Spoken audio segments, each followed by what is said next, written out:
এক রাতে পরপর ৬টি দোকানের তালা ভেঙে চুরির ঘটনা ঘটল। বৃহস্পতিবার গভীর রাতে দিনহাটা শহরের বাবুপাড়া এলাকায় মহকুমা পুলিশ আধিকারিকের অফিস থেকে ঢিলছোড়া দূরত্বে প্রত্যুষা বাজারে পরপর ৬টি দোকানে একসাথে চুরির ঘটনা ঘটে। ওই এলাকাতে বাজারের ঠিক উল্টো দিকে রয়েছে উত্তরবঙ্গ উন্নয়ন মন্ত্রীর বাড়ি। আর এই ঘটনায় যথেষ্ট আলোড়ন ছড়িয়ে পড়েছে। খবর পেয়ে পুলিশ ঘটনাস্থলে আসে এবং তদন্ত শুরু করেছে। শুক্রবার সকালে বাজারে দোকান খুলতে এলে বিষয়টি নজরে আসে ব্যবসায়ীদের। জানা গিয়েছে ওই বাজারে থাকা একটি হোটেল, একটি মিষ্টির দোকান, একটি সবজির দোকান ও একটি মুদিখানার দোকান সহ মোট ৬টি দোকানে চুরির ঘটনা ঘটেছে। বিশ্বজিৎ সরকার নামে এক ব্যক্তির মুদিখানার দোকানে তালা ভেঙে ক্যাশ বাক্সে থাকা টাকা ও বেশ কিছু সামগ্রী নিয়ে যাওয়া ছাড়াও আশপাশের আরও ৫টি দোকানে তালা ভেঙে এই চুরির ঘটনা ঘটে। পাশাপাশি আশেপাশের সবজির দোকান, একটি হোটেলের দোকানে তালা ভেঙে চুরির চেষ্টা করে দুষ্কৃতীরা। ঘটনার খবর পেয়ে দিনহাটা থানার পুলিশ সেখানে পৌঁছে যায়।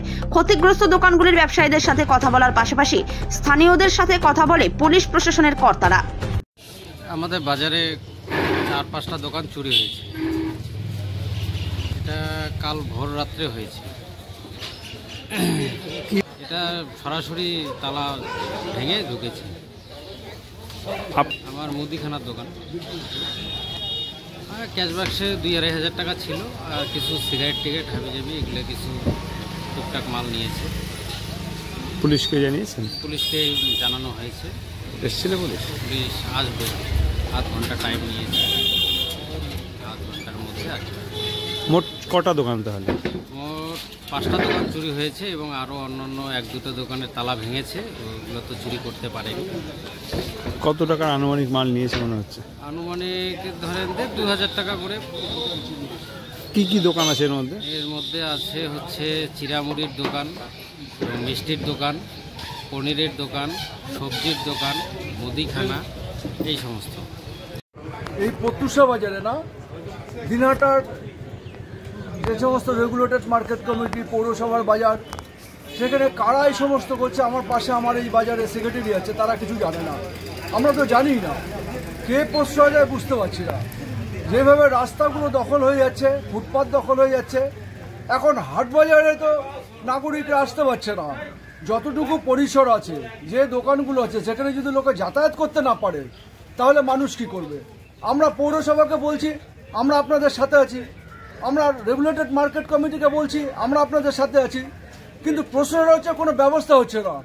তাইলে যারা এজেন্সি, যে সমস্ত এজেন্সির হাট বাজারগুলো আছে, তারা যদি ব্যবস্থা নেয় না, আমরা কি করতে পারি? আমরা তো পাশে থাকতে পারি, সহযোগিতা করতে পারি, কিন্তু আমরা তো আইন নিজের হাতে তুলে নিতে পারবো না। এবং এই অবৈধ বাজারগুলো আমাদের সাথে কোনো যোগাযোগ করে না। এই যে সামনে গিয়ে দেখবেন রাস্তার উপর মাংসের দোকান বসে গেছে, তাহলে এই মাংসের দোকানগুলো কি করবে? এই যে এখানে ফলের দোকান, সবজির দোকান আছে, রাস্তাঘাটে ওখানে সন্ধ্যাবেলায় দেখি একটা উত্তরবঙ্গ উন্নয়নের বোর্ড আছে, তার নিচে বসে গেছে, বোর্ডিং পাড়ায় বসে গেছে, চায়ের দোকান বসে গেছে। তা আজকে যদি সমস্ত দোকানপাট রাস্তাতেই চলে আসে, তাহলে বাজারের ব্যবসায়ীরা, স্থায়ী ব্যবসায়ীরা কি করবে? তাদের ক্ষোভ আছে। আমি দিনহাটা মহকুমা ব্যবসায়ী সমিতির পক্ষ থেকে এটা ভীষণভাবে প্রতিবাদ করছি এবং পৌরসভার সাথে আমরা আলোচনা করব এবং পিডব্লিউডির সাথে আলোচনা করব। এর আগেও আলোচনা করেছি, যাতে অবৈধ যে সমস্ত মানুষের অসুবিধা সৃষ্টি করে দোকানপাটগুলো হচ্ছে, সেগুলোকে রেস্কিউ করা হোক, ভেঙে দেওয়া হোক। আমরা পুরো সাথে আছি প্রশাসনের, আমরা কিছুতেই প্রশ্রয় দেবো না এটা।